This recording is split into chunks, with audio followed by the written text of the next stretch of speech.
Now, I know that Colorado has always allowed early voting, but it wasn't this early. This was way early voting. The voting procedures in Colorado are complicated because of the instant runoff thing.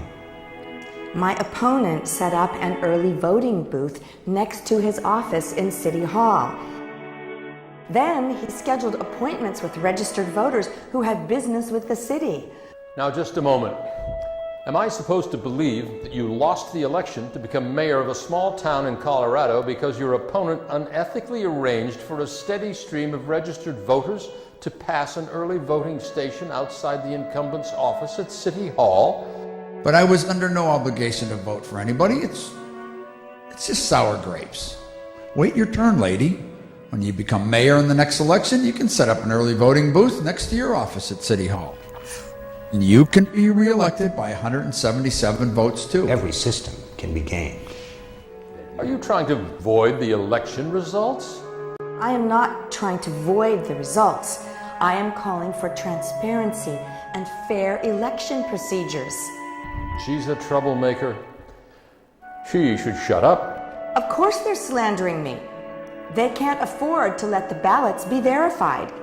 If instant runoff elections spread to other towns, it could become a trend. So it is very important to know how it can be gamed. We can verify voter intention against the number of votes certified by the city clerk. How dare you slander the reputation of the city clerk? If the vote tabulations have to be correct, a whole other class of people are going to get elected. Developer contracts with the city will go out to people who don't know how to win elections. Think about that. Welcome to Better Bad News. Half true, more or less 100% of the time. I can't tell you the kind of character assassination that goes on in a small town when you lose an election by 177 votes and ask to verify that the ballots were tabulated correctly. She's a troublemaker. Beat that person to a pulp with a hockey stick. Mayor Ireland has ways of dealing with troublemakers. She thinks she's smarter than everybody else. Aspen resembles Tora Bora in many respects. Beatings will continue until morale improves. When the mayor shook my hand and said his goodbyes, he walked me past an early voting booth next to his office and mentioned that he hoped to still be in office in January when my contract with the city is up for renewal. There was a very long line of people waiting for their appointment with the mayor outside his office in City Hall next to the early voting booth. So I voted early. Who would benefit from that?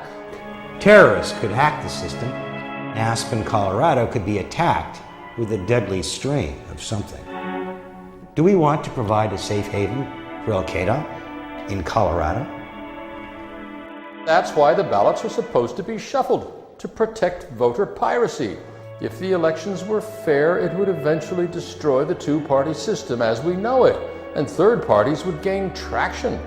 Is that sustainable? Something else is going on that we don't know about. What the voters intended, because it is intentionally hidden from view. If the elections weren't rigged eventually, white Christians will become a minority, and the next mayor is going to give Colorado back to Mexico. We want something else entirely. That's what will happen if the ballots have anything to do with voter intention. Election integrity can be used as an argument to keep the ballots from being used as evidence in court. When is the panel going to realize complaining doesn't work? What are we supposed to do? It is time to start really living what we believe. So stop talking about it, and I will see you at the barricades. Now we must overturn the table. Hey, I am not calling for a revolution. I am calling for transparency. Maybe I can vote for change in the next election. No one believes in such outcomes anymore. We have to occupy everything. Occupy everything! Sometimes chaos can spin out of control.